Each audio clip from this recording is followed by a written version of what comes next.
নমস্কার বন্ধুরা, গোপু সোনা খাটে আছে এখন। এই যে গোপুর খাট, রাত্রেবেলা লাইট নিভিয়ে দিয়েছি, অর্থাৎ লাইট অফ করে দিয়েছি। তো গোপুকে শয়ন দিয়ে দিলাম। এই যে গোপু খাটের মধ্যে, দেখছেন তো, গোপু খাটের মধ্যে অবস্থান করছে। নতুন খাটে গোপু গোপু খাটের ভিতরে আছে শুয়ে।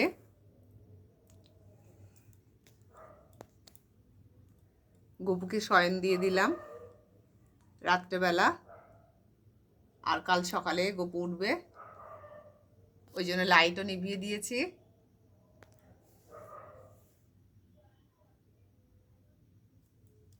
বন্ধুরা, গোপুর মুখটা অন্ধকারে ভালো বোঝা যাচ্ছে না।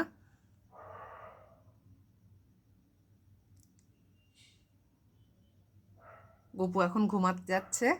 আপনাদের বাড়ির গোপু সোনারাও কে কেমনভাবে ঘুমাচ্ছে অবশ্যই কমেন্টে বলবেন, এবং সবাইকে সুন্দরভাবে শয়ন দেবেন। আমি প্রথম আজ গোপুকে খাটে শয়ন দিলাম। গোপুর জন্য নতুন খাট নিয়ে এসেছি, গোপু খাটেই আছে। আশা করি আপনাদের বাড়ির গোপুকেও খুব সুন্দর যত্নে আদরে রেখেছেন। তো বন্ধুরা, গুড নাইট। গোপুকেও বলি গুড নাইট। গোপুর তরফ থেকে আমি আপনাদের সবাইকে বলছি গুড নাইট এভরিবডি। সবাই ভালো থাকুন, সুস্থ থাকুন, শান্তিতে থাকুন।